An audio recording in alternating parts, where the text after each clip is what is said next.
Subscribe now and press the bell icon. Never miss an update.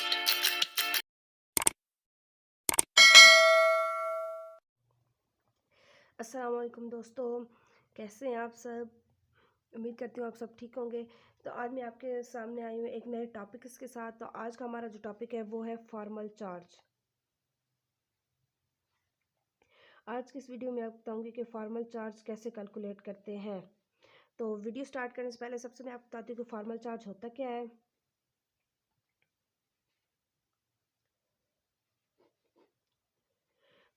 जब एक atom किसी दूसरी एटम के साथ बॉन्ड बनाता है अपने इलेक्ट्रॉन शेयर करके, तो उसके नतीजे में उसके ऊपर जो चार्ज आता है वो होता है formal charge.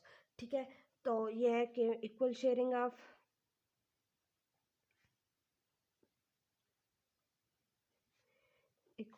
Of bonding electron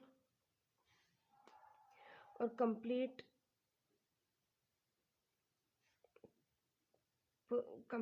possession of non bonding electron. ठीक है, तो फॉर्मल चार्ज कैलकुलेट करने का फार्मूला क्या है।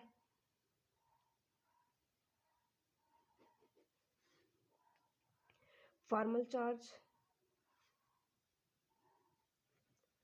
is equals to number of valence electron minus number of lone pair electron plus half number of bonding electron। ठीक है, तो अब मैं आपको आगे बताती हूँ कि फॉर्मल चार्ज कैलकुलेट कैसे करते हैं। फॉर एग्जांपल हमारे पास एक एग्जांपल है COCl2। तो इसका हमने फॉर्मल चार्ज कैलकुलेट करना है। तो सबसे पहले हम कार्बन का फॉर्मल चार्ज कैलकुलेट करते हैं।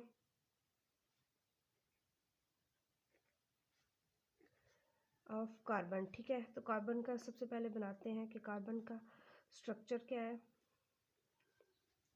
अब हमने कार्बन का फॉर्मल चार्ज कैलकुलेट करना है। ठीक है, तो फॉर्मल चार्ज कैलकुलेट करने से पहले देखते हैं कि इसका एटॉमिक नंबर क्या है। कार्बन का एटॉमिक नंबर 6 है और इसके जो वैलेंस शेल है उसके अंदर कितने इलेक्ट्रॉन होते हैं।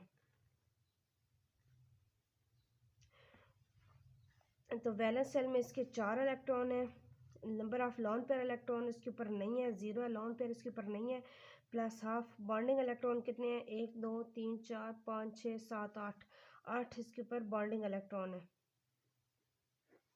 ठीक है, 2 4 जार 8, 4 माइनस 4 इक्वल 0, मतलब कार्बन के ऊपर कोई चार्ज नहीं है। ठीक है, अब अगर हमने ऑक्सीजन का फॉर्मल चार्ज कैलकुलेट करना है तो कैसे करेंगे। फॉर्मल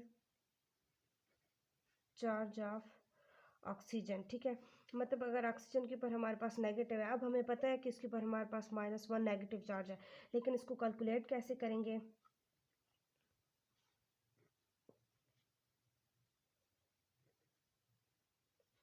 ठीक है, ऑक्सीजन का फॉर्मल चार्ज कैलकुलेट करने तो अब इसके number of valence electron, oxygen का एटॉमिक नंबर होता है 8 और इसके वैलेंस शेल में कितने इलेक्ट्रॉन आएंगे,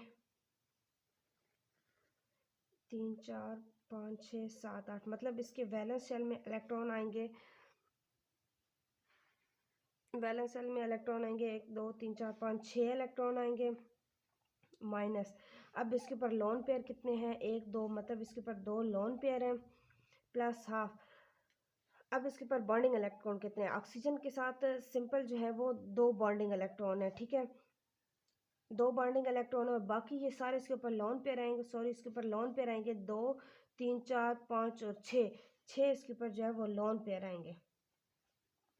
क्योंकि ये यूज़ नहीं हो रहे, हम ऑक्सीजन का फॉर्मल चार्ज कर रहे हैं तो ऑक्सीजन के साथ ये यूज़ नहीं हो रहे। ठीक है, तो ऑक्सीजन के ऊपर ये लोन पेयर में आएगा और 2 कार्बन के साथ है, 2 इसके साथ बॉन्डिंग इलेक्ट्रॉन है। तो 6 माइनस 6 प्लस 1 7 इक्वल टू -1। तो ये हमारे पास चार्ज आ गया ऑक्सीजन का। ये ऑक्सीजन का फॉर्मल चार्ज है। इसी तरह अगर हम क्लोरीन का चार्ज करते हैं कि क्लोरीन का क्या है, तो C double bond O Cl और Cl। अब यहाँ पे हम एक ही क्लोरीन का फॉर्मल चार्ज करते हैं।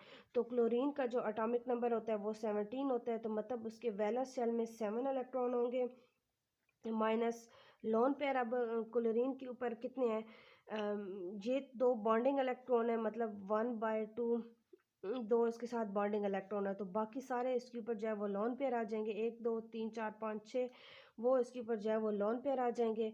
तो टू कैंसिल, 7 माइनस 6 प्लस 1 7, तो ये ज़ीरो, मतलब ऑक्सीजन के ऊपर क्लोरीन के ऊपर कोई फार्मल चार्ज नहीं है। इसी तरह इस क्लोरीन का फाइंड करेंगे तो हमारे पास यही ज़ीरो आएगा, मतलब कि इसके ऊपर कोई चार्ज नहीं है।